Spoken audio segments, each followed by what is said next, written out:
From zero to fluent, learn English through real life stories. Have you ever wondered how a single conversation can change your entire life? This is the story of Ben, a young man from Shanghai who moved to San Francisco with big dreams but zero English skills. His journey from complete silence to confident fluency is filled with embarrassing moments, unexpected friendships, and the discovery that language is more than just words. In this story, you'll learn how persistence beats perfection, why mistakes are your best teachers, and how connecting with people can unlock doors you never knew existed. So, let's begin. From zero to fluent. Chapter 1. The Arrival. My name is Ben. I arrived at San Francisco International Airport on a cold January morning. The fog was thick, and the air smelled different from home. I had 2 suitcases, a backpack, and exactly 127 English words in my vocabulary. Most of them were from movies: hello, goodbye, thank you, and I'll be back. I stood at the baggage claim, watching people talk and laugh in a language that sounded like music I couldn't understand. My hands were sweating. My heart was racing. This was my new home, and I couldn't even ask where the bathroom was. "Excuse me, sir. Is this your bag?" A security guard pointed at a suitcase. I froze. I understood bag, but nothing else.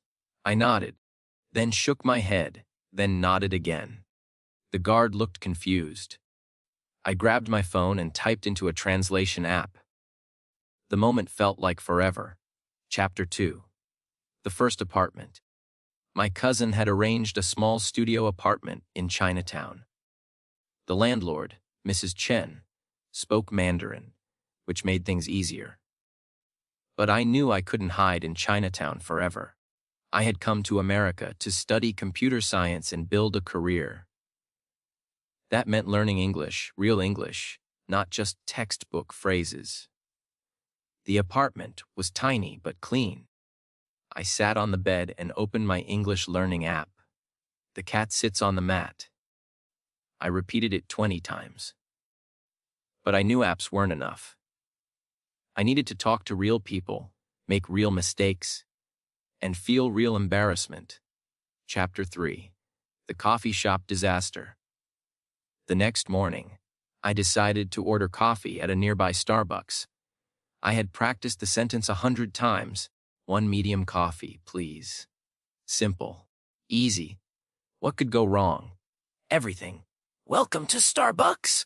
What can I get started for you today? The barista spoke so fast. The words blended together like a smoothie. 1 medium. Fee, please? I said slowly. Sure. What kind? We have Pike Place, blonde roast, dark roast, or would you like an Americano? Cappuccino latte. My mind went blank. These weren't the words I had practiced.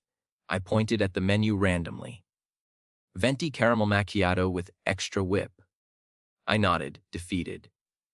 10 minutes later, I left with a $7 drink that tasted like liquid candy. But I also left with determination. Tomorrow, I would try again. Chapter 4. The Library Discovery. Walking through the Mission District, I found the public library. A sign said, "Free English Conversation Classes. Wednesdays 6 p.m. My stomach twisted with nervousness, but I wrote down the information. Libraries had always been safe spaces for me in Shanghai. Maybe they could be the same here. Inside, I found the English learning section. Picture books, grammar guides, and something called Easy Readers. I picked up a children's book about a dog named Spot. It felt embarrassing, a grown man reading baby books, but nobody was watching. Nobody cared. Chapter 5. The First Class. Wednesday came too quickly. I stood outside room 203, listening to voices inside. Happy voices, confident voices. I almost turned around. "Are you here for English class?" An older woman with kind eyes smiled at me. I nodded. Come in. I'm Maria, the teacher. What's your name? Ben. I managed. The room had people from everywhere. Mexico, Russia, Ethiopia, Vietnam. We were all struggling with the same monster English. Suddenly, I didn't feel so alone. Chapter 6. The Breakthrough Moment. Maria paired us up for conversation practice. My partner was Carlos from El Salvador. He had been in America for 6 months and worked in construction. What you do? I asked slowly. I work construction, building houses. I, student, computer. We stumbled through words, used our hands, drew pictures on paper. When we couldn't find words, we laughed. That night, I realized something important: communication isn't about perfect grammar. It's about connection. Chapter 7. The Grocery Store Teacher. I started shopping at a small grocery store where the owner, Mr. Johnson, was patient with my English. He became my unofficial teacher. What's this called? I would ask, holding up items. That's celery. Celery. Good for soup. Every visit taught me 5 new words. Produce names, cooking terms, small talk about weather. Mr. Johnson never rushed me, never looked annoyed. He even started teaching me American expressions. It's raining cats and dogs today, Ben. I looked outside, confused. No animals were falling from the sky. Chapter 8. The YouTube University. I discovered YouTube channels for English learners. Every night, I watched videos about pronunciation, idioms, and American culture. I repeated after the teachers, talking to my laptop like it was my best friend. My neighbors probably thought I was crazy, hearing me say, Peter Piper picked a peck of pickled peppers at midnight. But each tongue twister made my mouth more flexible, more American. Chapter 9. The Bus Conversation. 3 months in, I overheard 2 teenagers on the bus talking about a video game I loved. My heart raced. This was my chance to join a real conversation. Excuse me, I said. You play Fortress Legend. They looked surprised but smiled. Yeah, man! You play. For the next 10 minutes, we talked about strategies, favorite characters, and upcoming updates. My grammar was terrible, but they understood me. When they got off, one said, "See you online, bro." Bro. I had been called bro. It felt like winning a medal. Chapter 10. The Job Interview Fear. My student visa allowed part-time work. I applied for a position at a tech startup, helping with basic coding. The phone interview terrified me more than any exam. Tell me about yourself, the interviewer said. I had practiced this answer 50 times, but on the phone, without facial expressions to guide me, I stumbled. I am Ben, from China.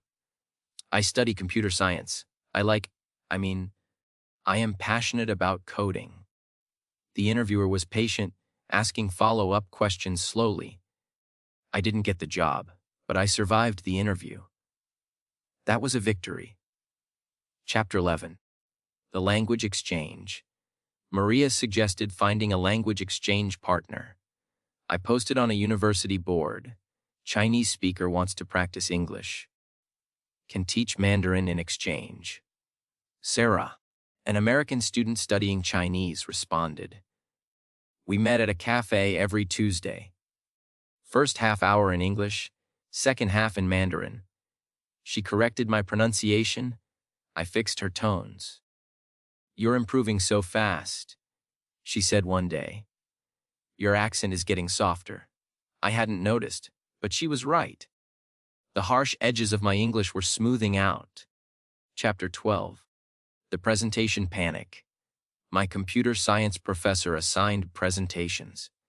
5 minutes talking about our coding projects. In English. In front of everyone. I prepared for weeks. Wrote every word. Practiced in the mirror. Recorded myself and cringed at the playback. The night before, I couldn't sleep. Standing at the front of the class, my hands shook. But I remembered Carlos from English class. Connection, not perfection. Today, I will share my project about mobile app for food delivery. I began. I stumbled twice, forgot a word, and pronounced algorithm wrong. But I finished. The class applauded. The professor smiled. Good work, Ben. Chapter 13. The Comedy Show. Sarah invited me to a stand-up comedy show. It'll help with understanding natural English, she said. I understood maybe 40% of the jokes. Cultural references flew over my head. But when I did understand a punchline, the laughter felt earned, like solving a puzzle. One comedian joked about learning Spanish. Why is it el agua, but las aguas? Make up your mind, Spanish! I laughed hard.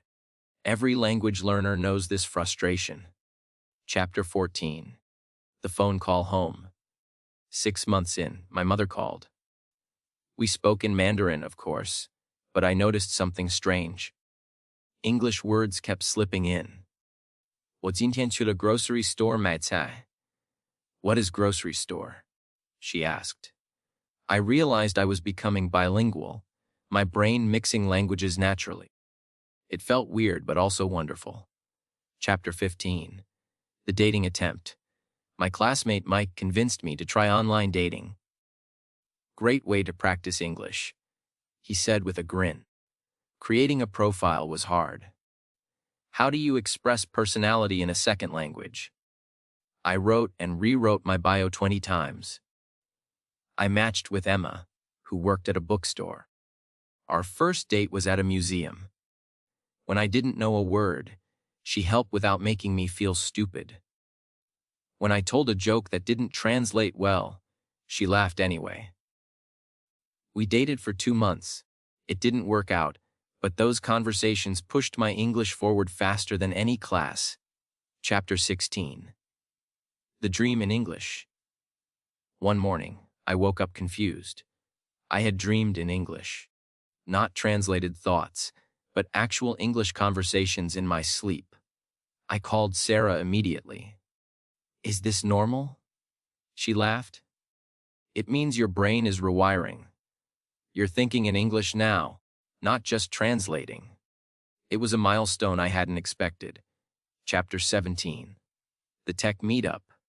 I forced myself to attend a JavaScript meetup.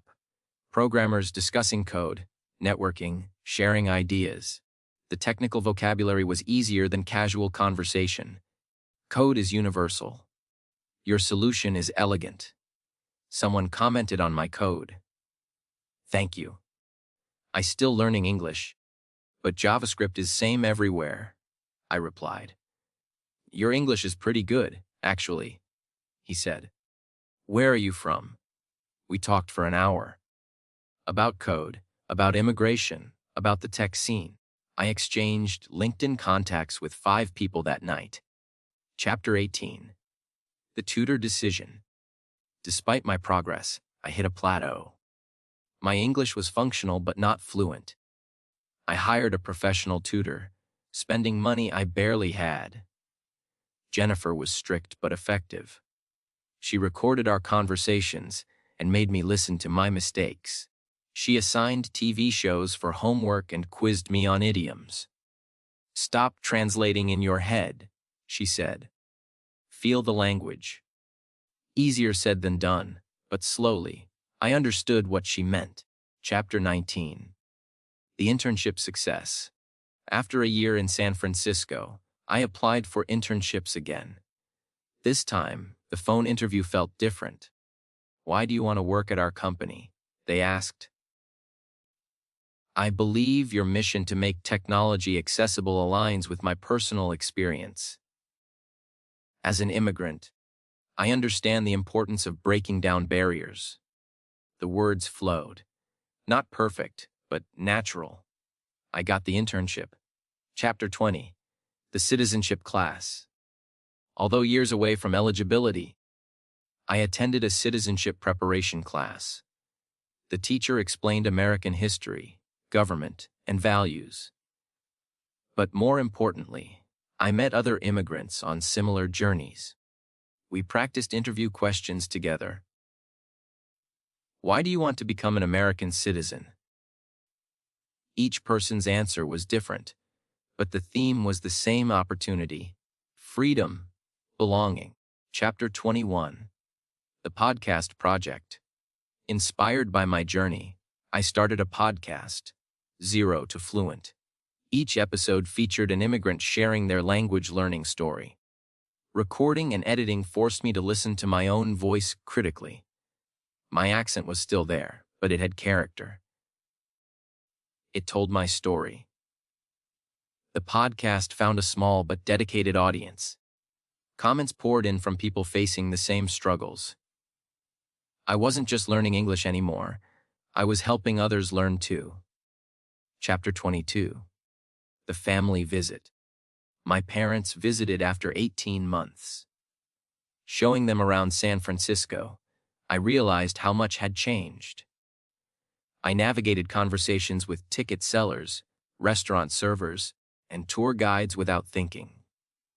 "Your English is so good now," my mother said in Mandarin. "Still learning, Ma," I replied. But inside, I felt proud. Chapter 23. The Conference Presentation. My manager asked me to present our project at a tech conference. 300 people in the audience. 20 minutes on stage. The old Ben would have panicked. But I had tools now. I practiced with Jennifer, recorded myself, and visualized success. On stage, I opened with a joke about my journey. 2 years ago, I knew 127 English words, most from Terminator movies. Today, I know at least 128. The audience laughed. The ice was broken. The presentation flowed. Chapter 24. The Mentorship. New international students started arriving at my university. The international office asked if I would mentor them. I met Wei, fresh from Beijing, standing in the same airport where I had stood, looking just as lost. "It gets easier," I told him in Mandarin. "But first, it gets harder." "That's okay." I became for him what Mr. Johnson, Maria, and Sarah had been for me. The circle continued. Chapter 25. Full Circle. 2 years after arriving with 127 words, I sat in my favorite cafe, writing code and chatting with the barista about weekend plans. My phone rang. A job offer from a major tech company. The interviewer said my communication skills set me apart. That evening, I walked through Chinatown, then through the Mission, past the library where it all began. San Francisco felt like home now. Not because I had mastered English, but because I had found my voice in it. I thought about that scared young man at the airport, paralyzed by a security guard's simple question. If I could tell him one thing, it would be this: fluency isn't about perfect grammar or accent, free speech. It's about courage to try, resilience to continue, and joy in connecting with others. My English journey wasn't over. Language learning never really ends. But I had traveled from zero to fluent, one conversation, one mistake, one small victory at a time. Thanks for listening to From Zero to Fluent on English Unleashed. If this story inspired you, motivated you, or reminded you of your own language journey, leave a comment below and share your experience. We tell real stories of real people overcoming language barriers to help you realize that fluency is possible for everyone. So if you're ready to unleash your English potential through powerful stories, subscribe to English Unleashed and join our community of learners. See you in the next story.